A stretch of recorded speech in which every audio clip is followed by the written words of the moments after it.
পেটের ক্ষুধার জ্বালায় যে চুরি করবে, আল্লাহে তার হাত কাটার কোনো অধিকার রাষ্ট্রের নাই। আগে তার পেটের খাবারের যোগান দিতে হবে, হালাল রুজির পথ খুলে দিতে হবে। রুজিতে অক্ষম হলে তার দায়িত্ব রাষ্ট্রকে নিতে হবে। যদি এতেও সে না থামে তখন তার উপরে শরীয়তের হুকুম চলতে পারে, এর আগে নয়। অনেকে মনে করে যদি কোরআনের আইন চালু হয় তাইলে বোধহয় এক এক করে লক্ষ লক্ষ মানুষের হাত কাটা যাবে। না তো, সারা রাষ্ট্রে 2 জনের হাত কাটা গেলে সবার কান খাড়া হয়ে যাবে। তবে হ্যাঁ, হাতটা যেন কোনো গরিবের কাটা না হয় সেই দিকে খেয়াল রাখতে হবে। যার হাত কাটলে সারা দেশে খবর হবে তারই হাত কাটতে হবে।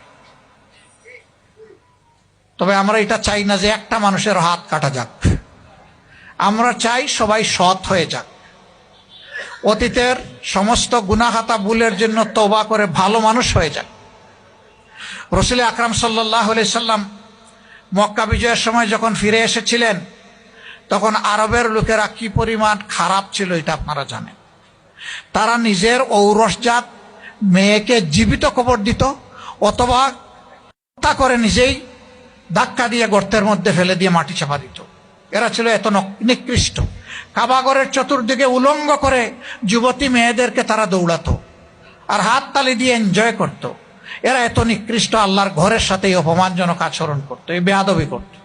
কিন্তু মক্কা বিজয় যখন হলো, আল্লাহ রসুল একটা সাদা উটের পিঠে বা কচ্ছড়ের পিঠে, তিনি জিজ্ঞেস করলেন, ও মক্কাবাসী, আজকে মোহাম্মদের কাছে তোমরা কি চাও? সর্দার বুদ্ধিমান আবু সুফিয়ান মাথা উঁচু করে দাঁড়ায় বললেন, আপনি আমাদের সম্মানিত ভাই, আপনি আমাদের স্নেহের বাতিজা, বলেই বসে গেলেন। কি চান এটার বললেন না। মুহাম্মদ রাসূলুল্লাহ সাল্লাল্লাহু আলাইহি সাল্লামের কাছে মেসেজ ক্লিয়ার হয়ে গেল। একজন ভাই তার ভাইয়ের কাছে যা চায়, একজন ভাতিজা তার চাচার কাছে যা চায়, আজকে মক্কাবাসী আমার কাছে তাই চায়। এই সময় আল্লাহর রসুলের মনে আসলো, এরা তো হযরতে সুমাইয়াকে খুন করেছে, এরা তো এইরকম আরো অনেক মানুষকে করেছে, আমাকে খুনের সিদ্ধান্ত নিয়েছে, এখন এর জবাব কি হবে? তিনি আসমানের দিকে আল্লাহ তাআলার ফয়সালার জন্য তাকিয়ে থাকলেন। আল্লাহ তাআলার পক্ষ থেকে সিদ্ধান্ত আসলো। আল্লাহ রসুলের মুখ উজ্জ্বল হয়ে উঠল। তিনি সাহাবীদেরকে আওয়াজ দিয়ে বললেন, ও আমার মায়ার সাহাবীরা, আজকে মক্কার অলিতে গলিতে তোমরা ঢুকে পড়ো আর চিৎকার দিয়ে সবাইকে জানিয়ে দাও, আজকের এই মহান দিনে মহান আল্লাহর পক্ষ থেকে মক্কাবাসীকে ক্ষমা করা হয়েছে। তাদের জীবন, সম্পদ এবং ইজ্জত সম্পূর্ণ নিরাপদ। তবে ইল্লা আশারা, 10 জনের ব্যাপার আলাদা। যারা মানুষ করেছে এদের মৃত্যুদণ্ড কার্যকর করা হবে।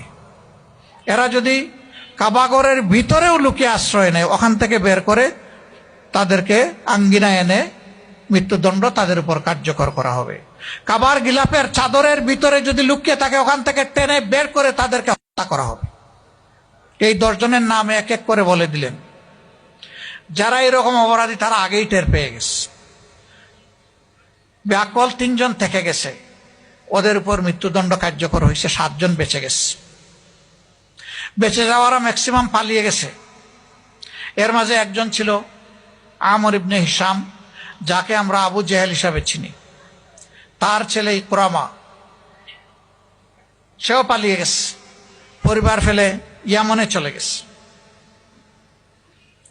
এই সাধারণ ক্ষমা ঘোষণার পরে প্রথমে পুরুষরা আল্লাহ রসুলের কাছে ঈমান গ্রহণ করেছেন, তারপরে মহিলারা আস্তে আস্তে এসে তারাও গ্রহণ করেছেন। যখন মহিলাদের শপথ গ্রহণ শেষ, তখন ইকরামার স্ত্রী, তিনি আল্লাহ রসুলকে সামনে এসে সালাম দিয়ে বললেন, হে আল্লাহ রসুল, আমি একজন অসহায় মহিলা, আমার শ্বশুর মারা গিয়েছেন বদরের যুদ্ধে আপনাদের হাতে, আমার স্বামী একজন হত্যাকারী, খুনি। আপনি যে 10 জনের নাম ঘোষণা করেছেন এর মধ্যে আমার স্বামীর নাম আছে। আপনি চেয়ে দেখেন, আমার এই 3টা মেয়ে বাচ্চা, আমি একজন মহিলা, আমাদের পরিবারে আর কোনো পুরুষ লোক নাই, আমি কি আপনার কাছে একটু আরজ করতে পারি? আল্লাহ রসুল বললেন, মা তুমি আরজ করো, কি তোমার আরজ? মা ডাকলেন। সে বলল, হে আল্লাহ রসুল, আমি কি আমার স্বামীর নিরাপত্তা আপনার কাছে চাইতে পারি? এবারও আল্লাহ রসুল আসমানের দিকে তাকালেন, এরপরে খুশি মনে বললেন, তোমাকে মা হিসাবে সম্মান করা হলো, তোমার স্বামীকে তুমি এবং তোমার বাচ্চাদের জন্য নিরাপত্তা প্রদান করা হলো। ইকরামার স্ত্রী ইয়েমেনে গিয়েছেন, স্বামী গো আসো, তুমি মাপ পেয়ে গেছো আল্লাহর পক্ষ থেকে, আল্লাহ রসুল এটা ঘোষণা দিয়েছেন। তুমি পাগল হইছো? আমারে আল্লাহ রসুল ছাড় দিবে? আমার বাবা যখন হজরতে সুমাইয়া রাদিয়াল্লাহু তাআলা আনহা ইসলামের প্রথম শহীদকে বর্ষা দিয়ে হত্যা করে, আমি সেই হত্যা আমার বাবার হাতে তুলে দিয়েছিলাম।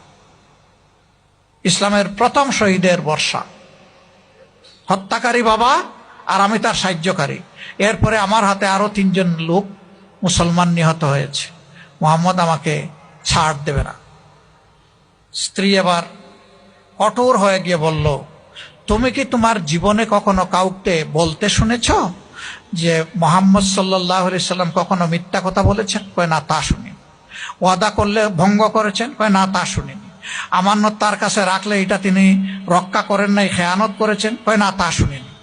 তখন হাতে ঝাঁকুনি দিয়ে তার স্ত্রী বলছে, আল্লাহর কসম, আল্লাহ রসুল আমাকে যা বলেছেন, আমার 2 কানে যা শুনেছি তা কখনো মিথ্যা হতে পারে না, আমি তোমাকে নিয়েই ছাড়বো। সে বলছে, আমার জীবনটা বিপন্ন করো না। আবার ঝাঁকুনি দিয়ে বলছে, তাহলে তোমার সাথে আমার সম্পর্ক থাকবে না।